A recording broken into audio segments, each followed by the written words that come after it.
beautiful symbolism in lighting the lamp. If you see everywhere in traditional Indian festivals or inaugurations, we light a lamp, the lamp being significance of inner light.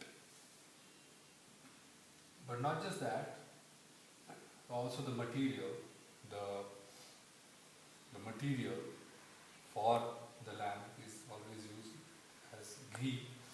Ghee being something very pure, or rather they say ghee is a transcendental essence of milk.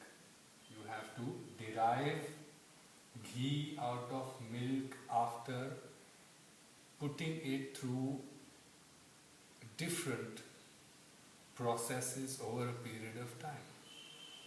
So lighting a lamp is not just about just putting a light, but it has a deep significance, deep symbolism.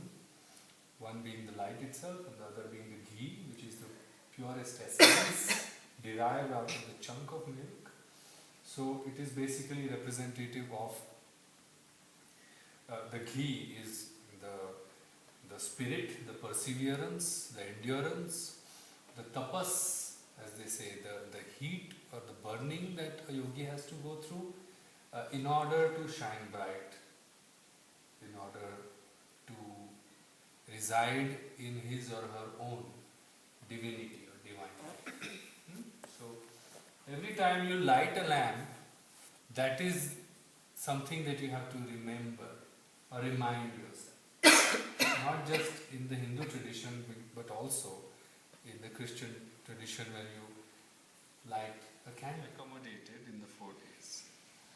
Plus, like I said, it's a fairly simple scripture to understand. The subject matter of the scripture is fairly simple, fairly direct.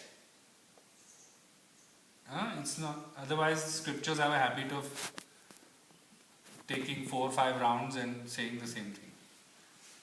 Okay, that's. It's not anything wrong with them. That's the methodology. Okay. And number 3 is, this scripture is so beautifully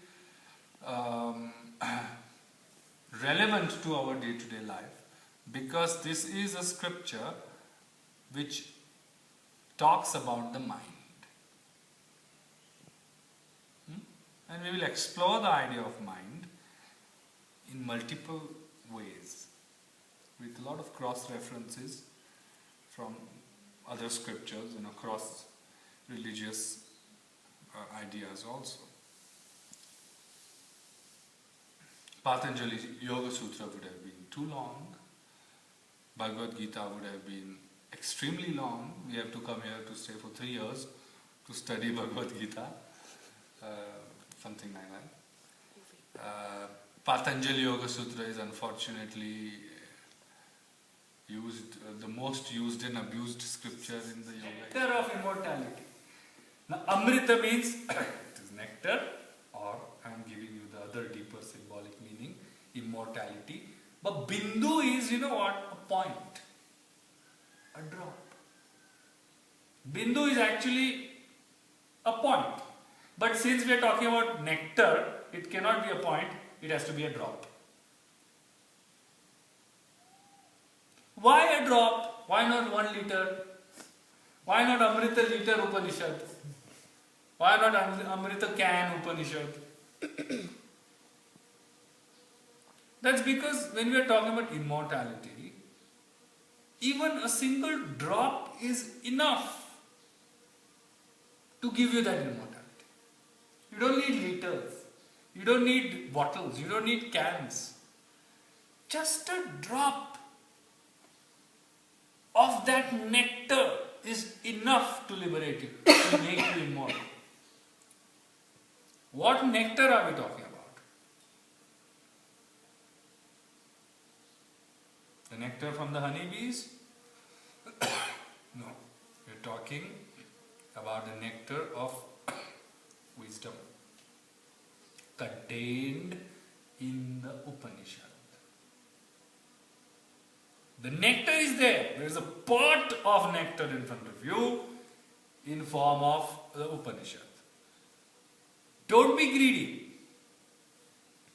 Like in India they say, if you murder one person or if you murder 10 people, the punishment is the same. Same way, it's not a fair example for in a yoga scripture study course, but immortality, there's a part of immortality. Even if you taste one drop, enough. No need for liter, no need every day 3 times, nothing. It's not medicine. You just taste it and you get it. Boom. The moment you know it, you become it. There's a beautiful line, one of my favorite lines in the Vedas. It's called, once you know it, you become it. Brahmavid, Brahmaiva bhavati. Brahmavid means the one who knows the infinite, Brahmaiva bhavati, becomes the infinite. Finish. Knows means not in the mind, knows means in the experience. The one who knows it, he has become already. Boom. We will look at that philosophy later on. Okay, everyone clear till here?